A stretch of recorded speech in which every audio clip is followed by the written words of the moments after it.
আসসালামু আলাইকুম সবাই। আমার মার হাতের চাপ ভুনার রেসিপি আমার ফ্যামিলিতে এমন কেউ নেই যে প্রশংসা করে নাই। আমার মার হাতের চাপ ভুনা একটা ওয়ান কাইন্ড অফ তার সিগনেচার আইটেম ছিল।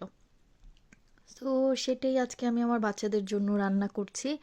আমি এখানে কক মুরগি ভালো করে ধুয়ে তাতে লবণ, আদা রসুন বাটা এবং গরম পানি দিয়ে এটাকে সেদ্ধ করতে দিয়ে দিয়েছি। যেহেতু এটা কক মুরগি, সো আমার এটা সেদ্ধ হতে একটু সময় লেগেছে। বাট ফার্মের মুরগি হলে আপনারা পানির পরিমাণটা একটু কম দিবেন, প্লাস সেদ্ধ হতেও কিন্তু বেশি সময় লাগবে না। সো এটা সেদ্ধ হতে হতে আমি এখানে বাগারের জন্য আমার রেডি করে ফেলছি। তো আমি তেলের মধ্যে এলাচি দিয়েছি, স্টার এনসের টুকরো দিয়েছি, লং দিয়েছি, তেজপাতা দিয়েছি এবং সামান্য একটু জয়ত্রী দিয়েছি। ঠিক আছে, আস্ত জয়ত্রীটা সামান্য পরিমাণ দিয়েছি। দিয়ে এটাকে নাড়াচাড়া করে আমি এটার সাথে পেঁয়াজ কুচি অ্যাড করব। পেঁয়াজ কুচিটা যত বেশি মিহি করে কাটতে পারেন তত বেশি মজা, বাট আমি পারি না, সো এই জন্য আমারগুলো যথেষ্টই মোটা। তারপরও আলহামদুলিল্লাহ টেস্টে কোনো তফাৎ হয়নি। সো আমি পেঁয়াজ কুচিকে এই তেলে ভেজে নিচ্ছি, সামান্য লবণ অ্যাড করেছি যাতে পেঁয়াজগুলো প্রপার ওয়েতে সেদ্ধ হয়ে যায়। যখন এটা মোটামুটি গোল্ডেন ব্রাউন হতে থাকবে এই ফাঁকে আমি একটু পোলাও বসিয়ে দিচ্ছি, কারণ চাপ ভুনা পোলাও দিয়ে খাওয়ার যে তৃপ্তি এটা আসলে কেউ বুঝবে না যারা কিনা চাপ ভুনা না খেয়েছে। সো পোলাওয়ের জন্য আমি বসিয়ে দিলাম তেল, পেঁয়াজ কুচি, এলাচ এবং তেজপাতা আর সাথে লবণ অ্যাড করেছি। সো এটা একটু ভাজা ভাজা হচ্ছে, ফাঁকি দিয়ে আমি দেখে নিচ্ছি যে আমার চিকেনের অবস্থাটা, বাগারের অবস্থাটা কি। সো দেখতেই পাচ্ছেন আলহামদুলিল্লাহ গোল্ডেন ব্রাউন কালার হয়ে গেছে। এই মুহূর্তে আমি এখানে গোলমরিচের গুঁড়ো অ্যাড করব।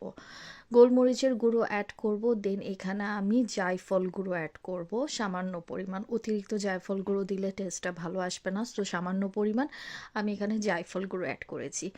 দেন আমি এখানে ধনিয়া গুঁড়ো অ্যাড করেছি, গরম মশলা গুঁড়ো অ্যাড করেছি এবং দারচিনি গুঁড়ো অ্যাড করেছি। এখানে আমি কোনো লাল মরিচও ব্যবহার করিনি, প্লাস আমি হলুদের গুঁড়ো ব্যবহার করিনি আর জিরা গুঁড়ো ব্যবহার করিনি। সো এখানে যা স্পাইস হবে সেটা গোলমরিচ এবং কাঁচামরিচের ঝালের ওপরে হবে, এখানে বাড়তি কোনো লাল মরিচের কাহিনী নেই। সো যখন আমার ওটা হচ্ছে এই ফাঁকে আমার পোলাওয়ের মোটামুটি পেঁয়াজটা মোটামুটি হচ্ছে, সো আমি এটার পাশাপাশি আমার এখানের কাজের অনেকখানি আগিয়ে গিয়েছে, দেখতেই পাচ্ছেন পুরো একদম গোল্ডেন মানে একদম ব্রাউন কালার হয়ে গেছে।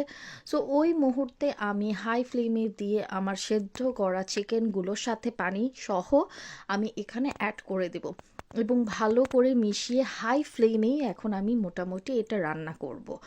দেন আমি পিনাট বাটার দিয়েছি, কারণ আমি বাদাম বাটা দিতে ভুলে গিয়েছিলাম। আপনারা চাইলে যে কোনো বাদাম বাটা এখানে ইউজ করতে পারেন, অথবা বাদাম কুচিও আপনার বাগারের মতন করে একটু ঘিতে ভেজেও সেটা দিতে পারেন, এটাতে কিন্তু টেস্ট অনেক বেড়ে যায়। সো আমি বাদাম বাটা দিয়ে ভালো করে নেড়ে নিচ্ছি। আমার কক মুরগিটা সেদ্ধ হতে অনেক টাইম লেগেছিল। ফার্স্টে ভেবেছিলাম হাই ফ্লেমে রাখবো, বাট পরে আমি মিডিয়াম ফ্লেমেই এটাকে রান্না করেছিলাম। দেন আমার পোলাওয়ের জন্য আমার পেঁয়াজের বেরেস বাগারের মানে পেঁয়াজটাও রেডি হয়ে গেছে। দেন আমি এখানে ধুয়ে রাখা পোলাওয়ের চাল অ্যাড করেছি এবং আমি আদা বাটা দিয়েছি আর লবণ দিয়েছি। আদা বাটাটা আমি ফার্স্টে দিইনি তেলের ভেতরে, কারণ অনেক ছিটা আসার আমি ছিটাটা নিতে পারি না। সো আমি এটাকে ভালো করে মিনিমাম 5 মিনিটের মতন হাই ফ্লেমে রেখে আমি পোলাওয়ের চালটাকে ভালো করে ভেজে নিয়েছি। দেন আমি ফুটন্ত গরম পানি পোলাওয়ে ব্যবহার করেছি। চেষ্টা করবেন যে কোনো রান্নার ক্ষেত্রে একদম গরম পানিটা ব্যবহার করতে, এটাতে রান্নার মানে স্বাদটা অনেক গুণ বেড়ে যায়। দেন যখন মোটামুটি আমার পোলাওটা হয়ে গিয়েছে তখন আমি এখানে ঘি দিয়েছি, কেওড়া জল দিয়েছি এবং কয়েকটা কাঁচা মরিচ, আস্ত কাঁচা মরিচ আমি দুই সাইড থেকে কেটে পোলার মধ্যে দিয়ে দিয়েছি এবং এটাকে দমে রেখে দিয়েছি। তারপর যখন পোলাও আমার হয়ে গেছে উপর দিয়ে আমি পেঁয়াজ বেরেস্তা দিয়েছি, চিকেনে আমি কাঁচা মরিচ দিলাম এবং পেঁয়াজ বেরেস্তা দিলাম।